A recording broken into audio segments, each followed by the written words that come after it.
kind of car do you drive? A 2022 Tesla Model Y. Why? If you don't mind me asking, what do you pay for car insurance? You'll never believe. You killed my mom? Yeah. What was the last time you saw your mom? We just went to it. This was the exact moment that Kevin Davis's sister realized her own brother had done the unthinkable. Someone just knocked on my door. He said he just murdered someone. I'm scared. I'd always loved my mother, I guess in the wrong sort of way. I'm a cruel, disgusting person. Many documentaries and news sources haven't dared to disclose the brutal details of his crimes. When it isn't the murder itself that's the most gruesome thing about a case, you know you're dealing with an especially twisted individual, one who even left taunting notes behind for the police. On March 27, 2014, the executive director of Girling Hospice, Celeste McGraw, received a call that made her uneasy. Her employee, Kimberly Hill, hadn't arrived at the nursing home where she was scheduled to care for patients that afternoon. Kimberly was noted to be a devoted, loving hospice nurse who would never abandon her patients and rarely missed work. Immediately, Celeste suspected something was deeply wrong.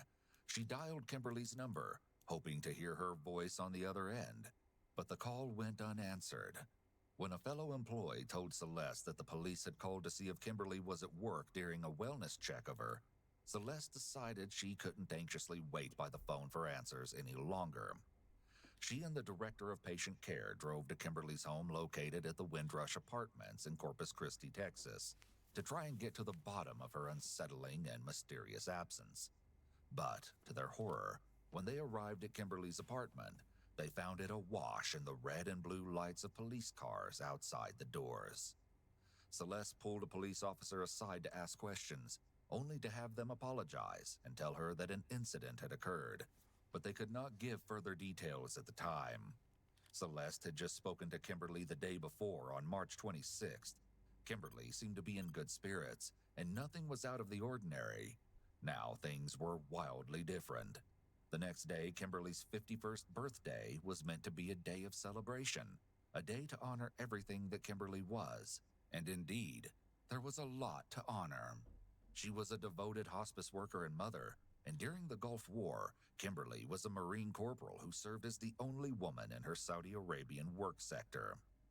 But instead of celebrating all that Kimberly was on that day, it will forever be marred by the horrific reality of what happened to her less than 48 hours before at the hands of a killer that no one could have ever suspected. The nightmarish, unbelievable story began around 10 a.m. on March 27th, just hours before Celeste even realized Kimberly was missing, when LaWanda and her husband Timothy were surprised by a knock at their door in Robstown, Texas, about 15 miles away from Kimberly's home in Corpus Christi. Usually, Timothy would have been at work by that time of the morning, but that day he decided to take time off and stay home. Had he not, LaWanda would have had to face the murderer on her front steps all alone. Outside, a young man stood on their front porch, looking calm but rather withdrawn and serious. Through a crack in the door, LaWanda asked what he needed. In response, he asked her to come closer. Not yet wholly alarmed, LaWanda opened the door. What he said next would change the peaceful day she had planned with Timothy entirely. Nigga look and sick chill as hell, her to G. the bone. 911, like it's an emergency. Oh, yes, ma'am. Someone just knocked on my door. He's here at my door right now, and she wanted me to call 911 because he said he just murdered someone. Okay, and he's there right now? Yes, ma'am, and I'm scared. And he said he murdered someone? Yes. Okay, is there any way that maybe I can speak to him? Would you like to talk to 911 on the phone? Sure. Hello? Yeah, what's going on, sir? So, as I said, I murdered someone, actually. After being asked for details about the That's murder, sick as the hell, man G. nonchalantly told Timothy that he had killed Kimberly Hill with a hammer. Timothy asked why, to which the man would only eerily respond with lots of reasons. The man refused eye contact with both Timothy and LaWanda and fixed his gaze on the road throughout their interaction. Police took quite some time to arrive, so long in fact that LaWanda called the police a second time, asking when they would arrive. While they anxiously waited, unsure of who exactly was standing at their doorstep, LaWanda offered the man a drink.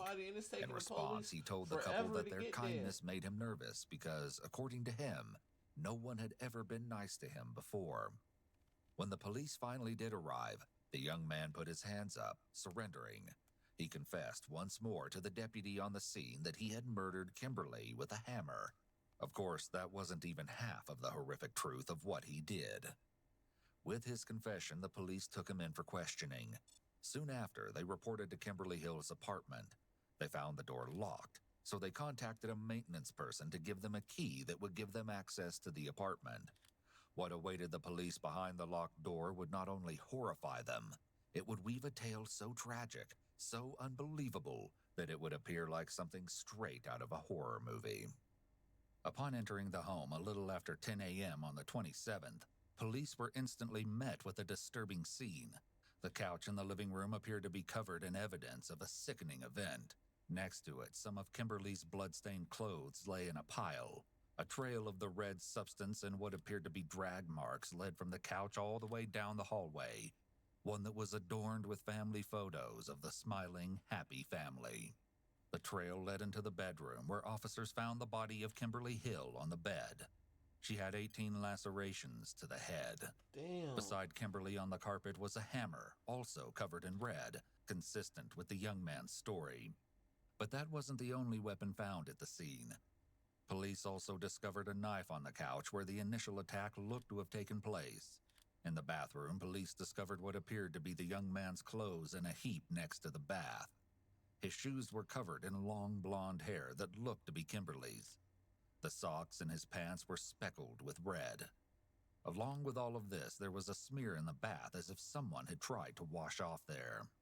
Woven throughout the cozy family home turned crime scene, the police found that the murderer had not only left evidence of the brutal attack, but also taunting notes seemingly addressed to police and to the innocent people who lived inside the home. One was addressed to Desiree, Kimberly's daughter. The twisted letter had been purposefully left on top of the trail by the couch. Its demented message read, "Don't lose your head, she may yet live, although I doubt it. Hurry, Desiree. Sincerely, your brother." The person whom police that's already sick as had in hell, custody, G. the young man who had confessed to murdering Kimberly with a hammer, was none other than her 18-year-old son, Kevin Jazrael Davis. And not only had he murdered his mother, Man, that but man he sick left as the cruel fuck, note G. taunting his half-sister. I applied to over 200 tech That jobs nigga and got sick as rejected hell, from G. every single one of That them. shit And then I sick found as out about hell. others that were landing six-figure jobs and working remotely, some of them in their early 20s and even well into their 30s, even 40s. I kept asking myself, when's it going to be my turn to win? Until I discovered a new way to get into this new remote work lifestyle, Bro, a way nigga that didn't sick as require hell, me. G. At the time of the murder, Desiree lived in a separate apartment in Corpus Christi with her boyfriend. After the discovery of her mother's body, Desiree came to speak with police. Her boyfriend was also present, though off-screen, for most of the interview.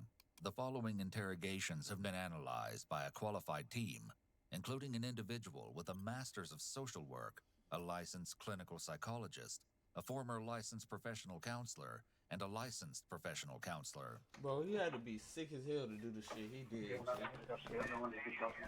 be sick as hell. Hi. Storage, okay? We work in a case right now, okay, about your brother. He killed my mom. When was the last time you saw your mom? We just went to.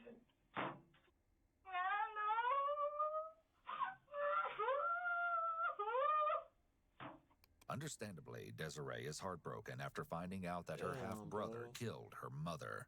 It's That hard to shit imagine the crazy as pain hell, she's G. experiencing. And even That with shit- that, she's able to compose herself as police begin to question her about her brother. Where I'm coming from? Oh, is he on the phone? He's a police officer in New Jersey also. Okay. Talked to me last night. For what time? She told me her and Kevin got in a fight. And he was just being disrespectful. And just saying real hurtful things. She called me. She said she called me when she felt stronger. Okay. And Who got in a fight with him? Kevin was just being disrespectful or something. And it was something as simple as like this commercial came on for like eHarmony or some dating site or something, and he just out of the blue said, "Yeah, Mom, you gave up on love," and The fuck is he talking about, he G? said, "No, Kevin, I didn't give up on love, but even if I wanted to find love and I couldn't and have anybody over because you're here." And I mean, that's my mom. Really, she loves this kid. You know, she was just. It's not like they had a horrible like relationship. He just. Mm-hmm. He really. You gotta be can't sick think to do right the now. shit he did, G. He really has social issues. He was kind of born just different. Like, he had severe ADHD. He really doesn't have any friends. His dad is no good, you know. He came to live with me for a little bit, and she wanted him back, you know, for one last chance. Like, we can make this right to start going to school and stuff. And she just bought him a $100 jacket that she knew he'd just throw on the floor just because she thought he'd like it, you know. She cared about him. She didn't just. My mom's not cruel, you know. He would pop off at the mouth and tell her crazy stuff, you know, like, you know, you fat bitch, stuff like that, and she would just like let it eat her alive, you know, like she was just really upset, and I was just trying to calm her down and just say, yeah, you know. Right. When's the last time you saw Kevin?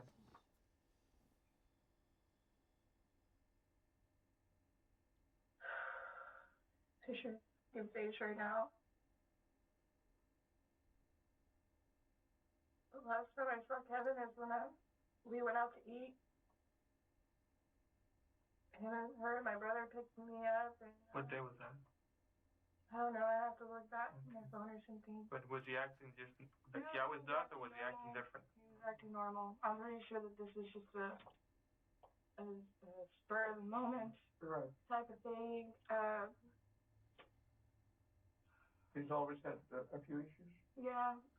Like when he was little, out of nowhere, like he would just draw shit that was bad. People getting shot, stuff like that for no reason. Has he ever threatened to kill you or your mom? Never. Or anything? Okay. No, never. Well, we're gonna tell you this. We haven't told anybody else, but he wrote some notes before he did what he did. And we're worried about you because You were on the list. The note that police are Damn, referring to that here nigga is one had of the her on many the that Kevin fucking arranged list, at the G. crime scene. This shit sick as Out hell, getting G. YouTube ads. Come on. In blocking Come ads on, for G. good with Pi. This nigga, The internet is almost unusable with you how know, many ads. you know what Left I'm on his saying? desk, To his this mama, note detailed and he his killed her, step-by-step G. plan for murdering not just his mother, Shit but his crazy. sister too. The then disturbing threatened his plan sister. read: kill mother with garrote. Afterwards, prepare to leave for good, tie up any loose ends. Buy axe from hardware store. Return ASAP and wait until nightfall. Go to Sis's apartment and kill her, anyone else in the way. Leave for the Greyhound bus ASAP. Pack lightly. Laptop and bag. Carry on. Then, in big celebratory letters, he wrote and underlined a single word: victory. The fuck is wrong he with was this planning on kid, G? killing your mom and killing you, and then leaving town. I'm crazy. Yeah. Well, it's not. He admits it's not crazy. He admits it. You know, It was a fantasy. got issues. He's got Shut issues. the up. Yeah, he's got issues. That's what he says. This shit Holy- sick as hell, G. Never. You were on the list. In less than 15 minutes, the detective has pointed out to Desiree twice that she was on the list. That nigga keep It's saying possible this that shit, he's bro. emphasizing this to dislodge any remaining familial loyalty she may feel toward her brother. This may encourage her to be completely honest with him about any warning signs Kevin displayed, or any problems he had in his relationship with his mother. That's why I was worried about you. Wanted to make sure you were okay. And he said he hadn't hurt you yet. No. Yet. My mom did not deserve this shit. No. I was telling her That last shit night, crazy you don't as deserve hell, this, you G. don't deserve it. And she was just like, yeah, I don't. I really don't. Okay. I'll tell you what we're gonna do. We're gonna give the medical examiner your information. Okay.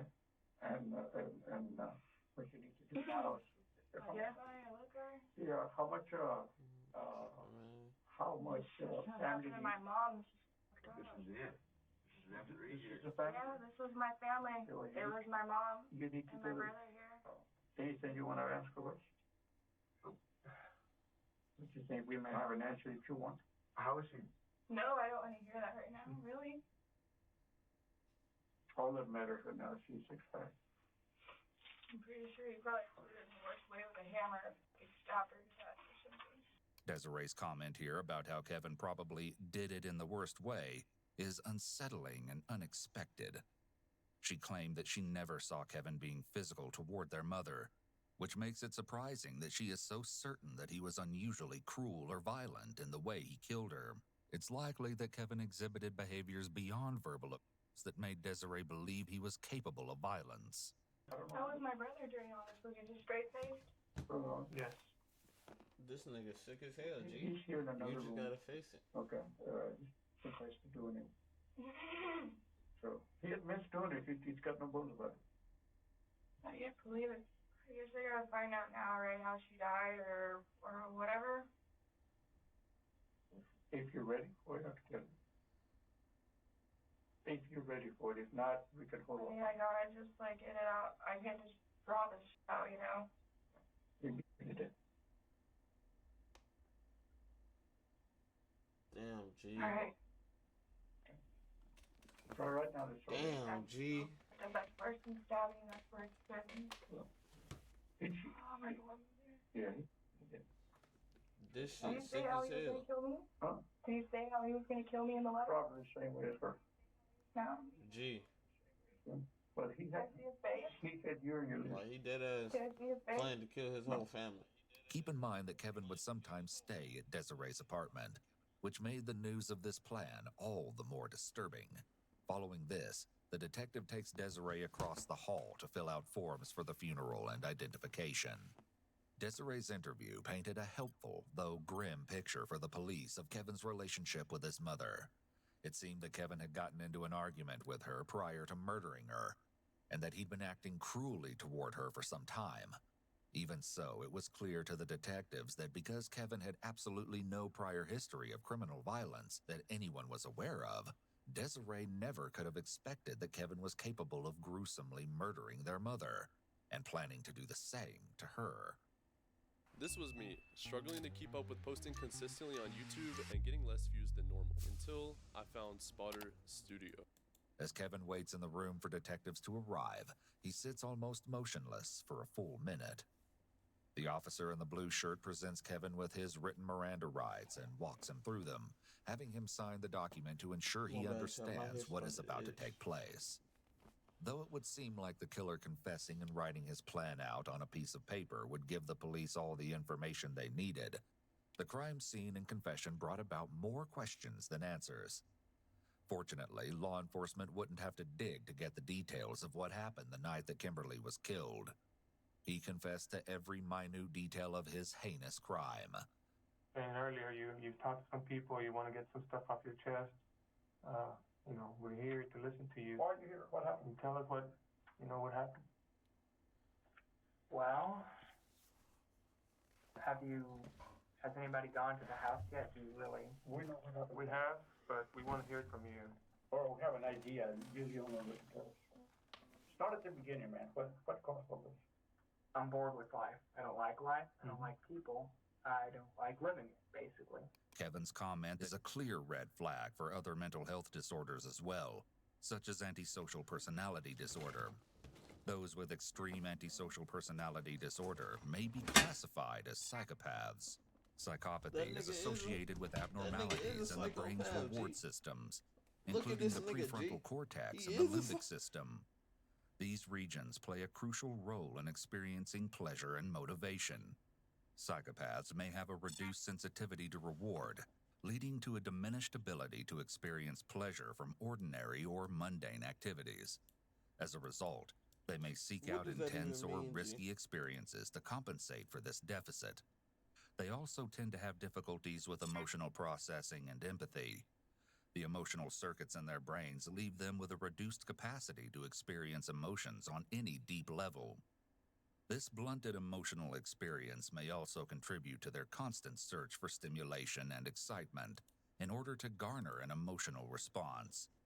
But it's not just the diminished ability to experience positive emotions that lead to these risk-seeking behaviors. Psychopaths often exhibit reduced fear and anxiety responses compared to the general population. This man had to be a psychopath. Research G. suggests that this could be due to differences in the amygdala, a brain region involved in processing emotions and detecting threats. This diminished fear response may contribute to their willingness to engage in high-risk activities that would normally elicit anxiety in others. There's really anything depressing about it. It is what it is.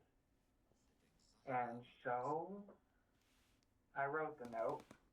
The note that Kevin is referring to here was one of the most disturbing to be found at the crime scene. This note, titled a Life Resignation Notice, soon after finishing the note, Kevin flipped the page over and wrote out the murder plan referenced earlier.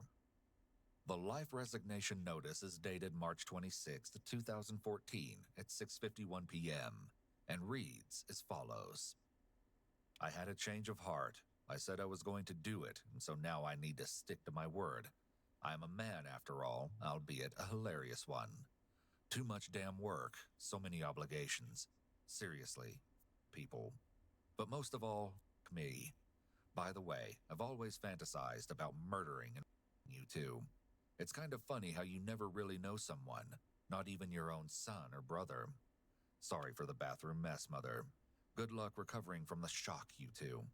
Sincerely, or not, Kevin Jazriel Davis. Bro. P.S. I killed that stupid gray cat because I was bored one day. Sorry. I did. When did you write the note? Around 6-ish, 7-ish? Today or yesterday? Yesterday. Okay. That's in the afternoon or morning? Bro. Afternoon. Okay. And then what happened? This man's sick as hell, G. And then, She get upset with you?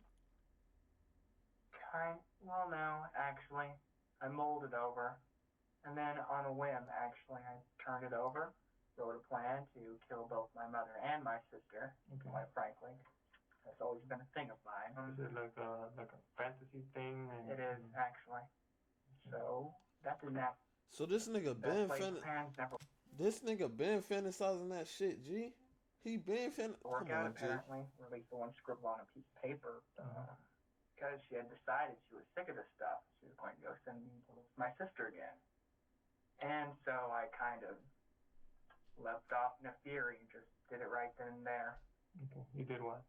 Well, I tried to strangle her with a cord, ripped cord from a video game console controller. That didn't work, huh? What was your brother's finger? She was sitting on the couch watching TV. Okay. That didn't work out too well. She started screaming, and so I went to her room, opened a drawer at the very bottom to the right. I pulled out a hammer. I went back in the living room, and well, you kind of get the gist from there. And she was out pretty quickly. Kind of tried to play dead at first, but then I finished it. So you hit her with a hammer when she was sitting in the sofa in the living room? No, first That nigga said she was trying to play dead. She was probably already unconscious and like, you know how when you knock somebody out, they don't instantly go out. They'll probably just move. That's probably what she was doing. But the nigga said she was trying to play dead. This nigga is sick. I tried to strangle her, and that didn't work. I grabbed the cord, so I raced back into her room, grabbed the hammer, came back out, and then did it. How many times did you hit with the hammer in the living room? At least 20. Damn. Kevin reported that his mother was out pretty quickly after he hit her with the hammer. Yet he also admitted that he hit her at least 20 times. Damn. This is what is referred to as overkill.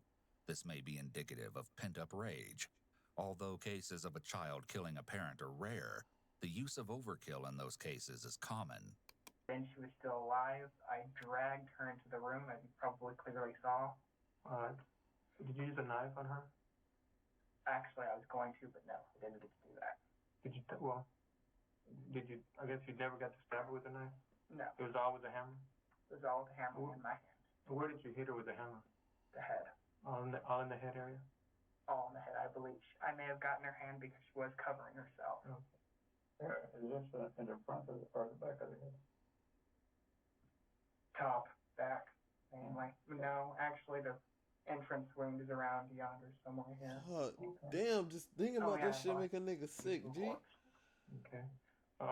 Did you change What in the the bathroom? fuck? Did you? I did. I took a bath. Did you change? Oh yeah, I lost you to a corpse. Okay. Did you change Bro, in the bathroom? what? G, hold up. Entrance wound is around yonder somewhere here. Okay. He just. Oh yeah, I lost you to a corpse. Okay. Did you change in the bathroom? Did you? I did. I took a bath before then. Bro, Really, this well, shit that's is a little sick personal, as but yeah, I needed to clean fuck. it off, and so and then I This changed. nigga say he lost his How virginity about to your a sister? What's your sister's corpse. name? Desiree His Hill. Is mom, she okay? who he She just was killed. okay. Yeah. Okay. Bro, what? At an apartment actually very near here. That big kind of Hispanic thing. I mean, like Spanish-looking building. Mhm. An old apartment complex with a code. Was it a fantasy of yours to kill her as well? It And was. Did you write down that on your note? Oh, I did actually, but I decided against it because, well, I'd had my fill of killing. I didn't. Seemed a little much. Mm-hmm. After Too all, excessive. Yeah. nigga, you One hit your of the mom things in the students head love about with a culinary hammer school online 20 with Sophie times, is and the you trying to say Our like students can that may be receive, excessive? starter kits, Yes, professional nigga, you tools, killed your including mom knives, with a chef fucking coat, and hammer, other basics and you to talking help them about, complete their you know what I'm assignments. saying, to your When it comes to sister making also, culinary bro, school you're available sick as online, fuck. Sophie has thought of everything. Lock that nigga up. Kevin stating that he had his fill of killing indicates that the murder and assault of his mother may have actually had some sort of emotional effect on him. However, it's possible that his lack of empathy and emotional detachment makes it challenging for him to describe the nature of the effect. Some studies of psychopathy suggest that rather significant events, such as death, allow psychopaths to feel an emotional high. For now, his need to experience an emotional high seems to have been met. This shit's sick But as something fuck. he says later indicates that he's insightful enough to realize that high will soon fade. So after you went in and you killed her, then you took her clothes off, or what? Or was she already? I actually had to drag her by her clothes to get her in there. It was very laborious, actually. She's a pretty big woman. She's heavy. Yeah. Hey, she's your natural mother, biological mother. Yeah, actually, she is my natural mother. Okay. Hey, what kind of thrill did you get? I'd always loved my mother, I guess in the wrong sort of way, but a kind of love, I guess. Maybe some rage. Maybe just a little. Kevin referring to his rage and then diminishing it by saying maybe just a little in such a calm way is indicative of the inner turmoil. Bro, I wonder what this nigga had to go through to get to this, like, this mind frame, you know? This nigga, y'all see what's going on, chat. Y'all see what's going on. Y'all see what he doing. Y'all see what the man is doing. What did he have to go through to possess him to do some shit like that? Turmoil he was experiencing and his struggle to express his emotions clearly. Yeah. All right. Have you killed anybody else before? I have not. You just fantasized about it? I just fancy, yeah. How long have you had this thought you were in? It's around my preteens, actually. This nigga's like You ever 13 seek, thinking about any that kind shit. of This attention, nigga sick as medical fuck. attention, psychological. You feel like you can cope with that? Nope, I never really seeked help, actually. I just accepted it as a part of me. I wasn't really ashamed of it. It just was what it was. What kind of? Well, let's talk about the notes that you wrote. How many notes did you write? 3. 3. There was one in the living room. Yeah. That one was addressed to who? Desiree, my sister. 'Cause I knew she's a good girl, but rather sensitive. I knew she would lose her head if she kind of saw that. You remember what the note said? Keep your head. Hurry. She might still be alive, although I highly doubt it in parentheses. something along those lines. Yeah. But when you wrote the note, you knew your mom was already dead. Oh yeah, I knew it. And you know, So it you're kind just of, messing with Desiree by writing that she might still be alive. and my sick sense of humor. Okay. I was pretty well off my rocker by then. Alright. And then there's a second note in your mom's bedroom. What did that one say? Do you remember? Chase me.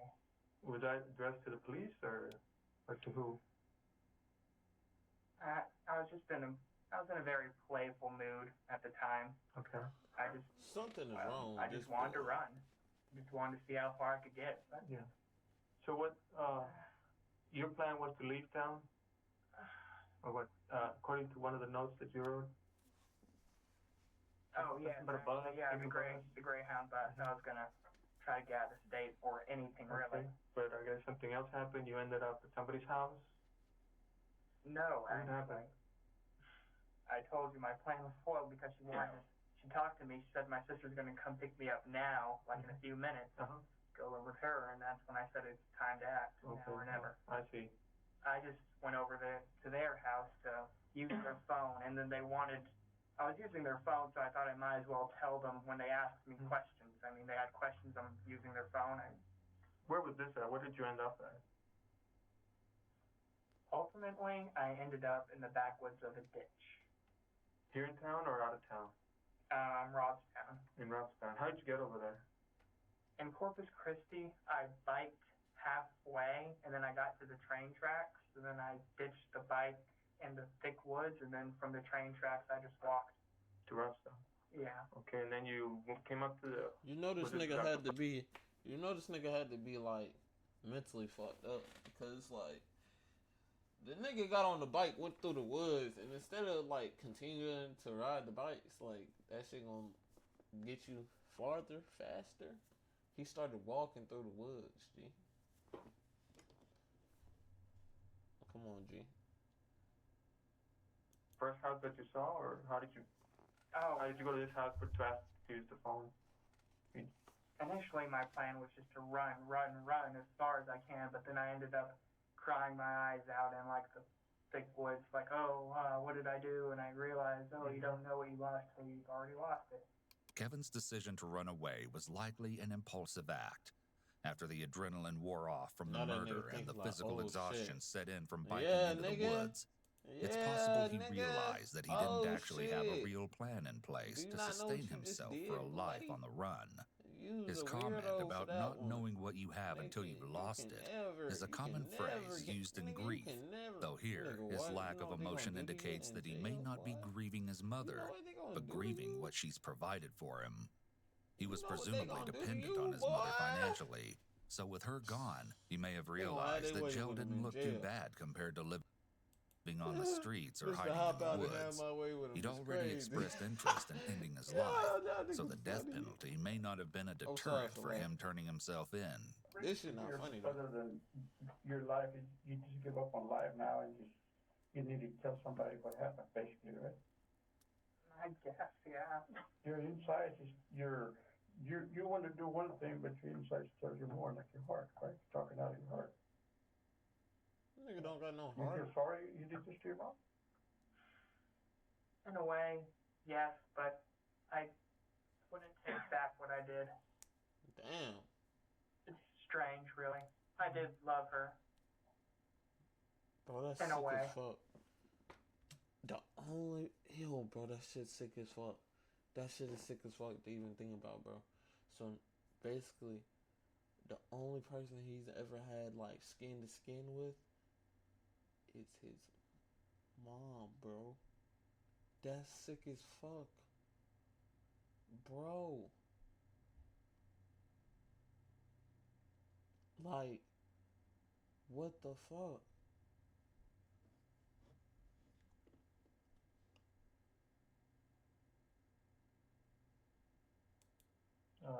Has she been mean to me? Oh, no, she's been the best mother.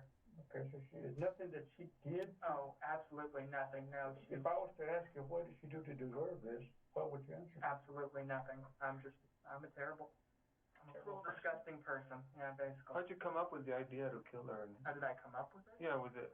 It's been a developing Just, idea in my brain. After this, the detective asks if books, movies, or video games sparked the idea. Kevin says that the media he consumed didn't plant the seed, but it did egg him on. Don't do it!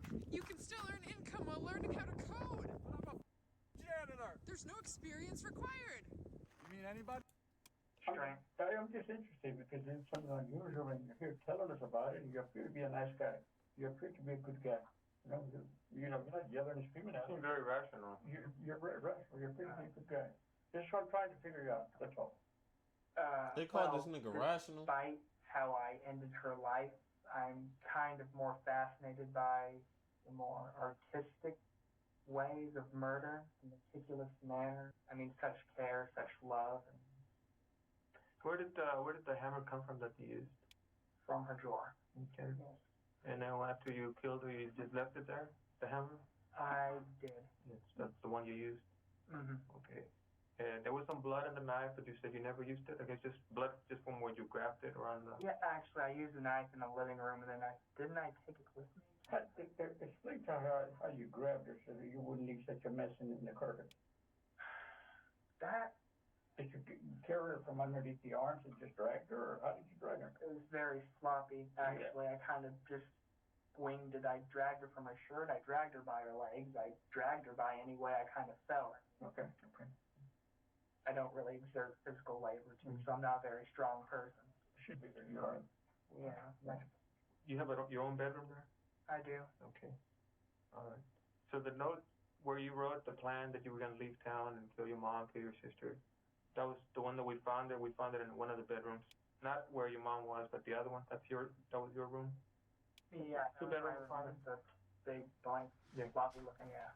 Okay. But your sister didn't live with you guys? Hold on. Did you ever tell anybody else what your plans were? That, what you wanted to do to your mom or your sister? No, but over the years, there were hints. As a younger boy, I was a lot dumber, a lot more angsty, I said things, but I guess they basically brushed it off. I guess the hints were everywhere, but they're my family. Family looks past that kind of stuff, or they try to not look at it. Mm-hmm. At this point, what do you consider yourself? I'm going to use a dirty word, okay, but I don't mean to insult you, okay? Do you consider you mentally disturbed? Do you consider yourself crazy? What do you consider yourself, any of those? Or you think you're okay? You just got some bad thoughts? I'm not mentally disturbed.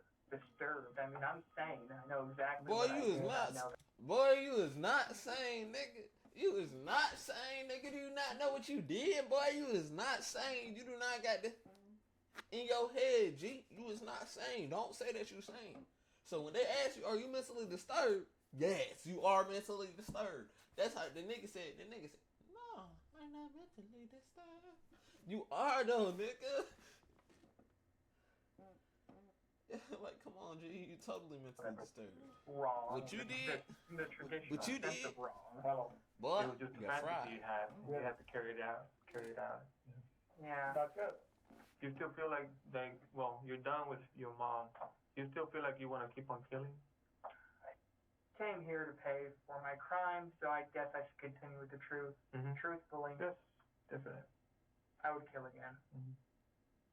How about us? I think you want to kill us. Oh, no, rather, men aren't my thing, actually. Women. Yeah. Okay. You have a girlfriend? That nigga, oh boy, that nigga said, I don't like killing. I don't like men. He said, I don't like men. What is wrong with this guy? He said, I don't kill men, but a woman? Come on, bro. Like, what is wrong with this guy? I don't. I've never had a girlfriend.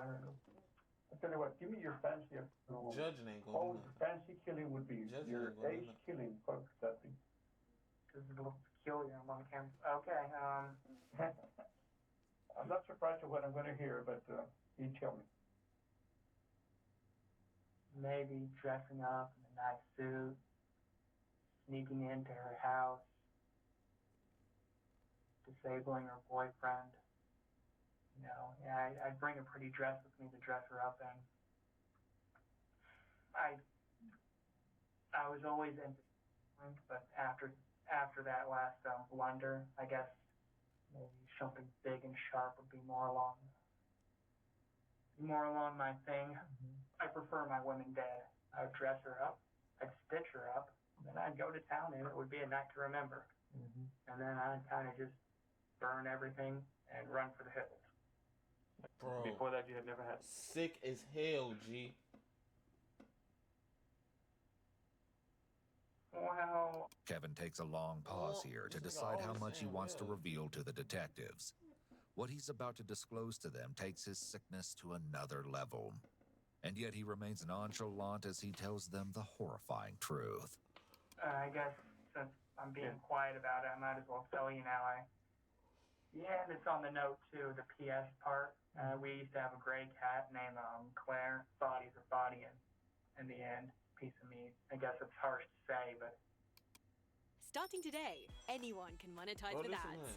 As part of the all-new Beehive ad network, thousands of newsletters have already monetized, and it's about to get even better. More ad opportunities. Kevin disclosing that he sees a body as nothing but a piece of meat makes the probability that he has antisocial personality disorder highly likely because of his flagrant disregard for all life. Why, he's sick as fuck. But no, I don't necessarily mind. I'll face the music. Whatever happens, happens. Yeah.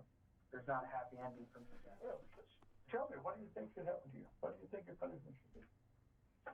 Whatever the judge, the people, jury deems fit. I can rot, I can suffer for years, or I can be given the death penalty, whatever they think is for me. What do you think you deserve? Killing your mom. I You never would have deserve fucking to hammer rot in the and head, suffer. G. And the other shit you did. It is what it is. Okay, I want to give you some options here. Okay? 10 years probation, 20 years in the pen, 100 years in the pen. What do you prefer from those serious? 100. Damn, I suppose. I mean, that nigga said he deserved the I max. admire your mind, man. You don't sit here and try to baby yourself to death. came here to face the music. I guess gotta. Yeah. Right.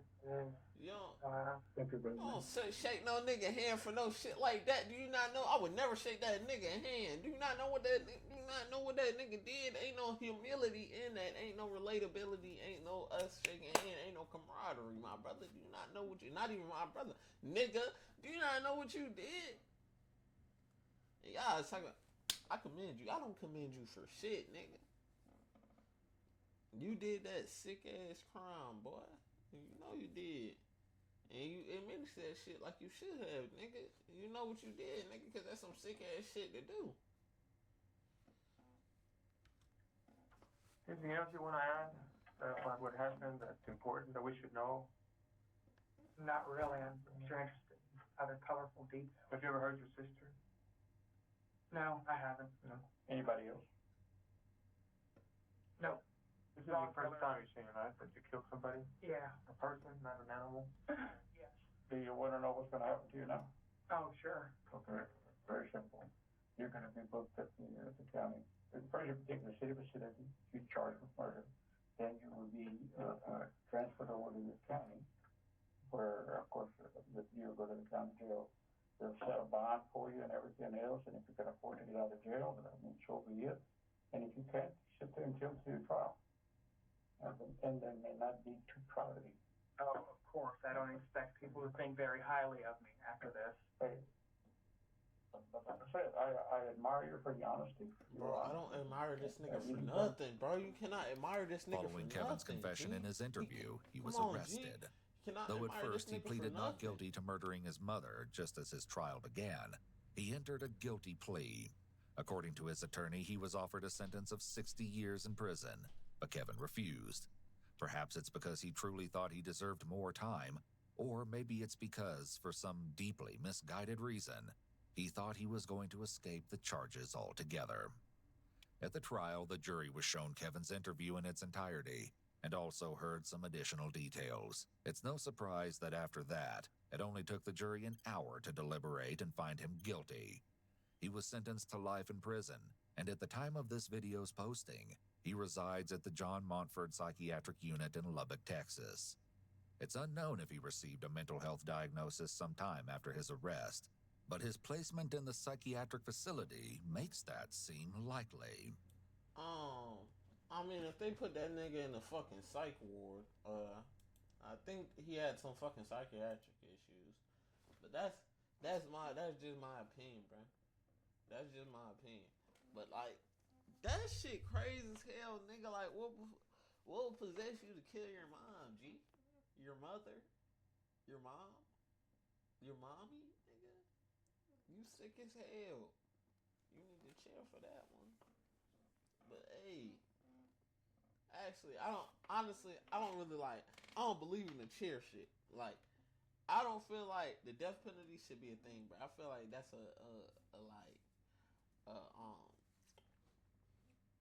you doing the service for real, cause nigga, you letting the nigga you killing the nigga. He ain't gotta face the music. He ain't gotta do shit, bro. He ain't gotta do shit. He just gotta die if it was the death penalty. But if you got life, you got all this time to think about what you did. Come on, G. But shit, I'll be back in a little bit, stream. I'm about to probably edit some clips, upload some shit, do my thing. I'll catch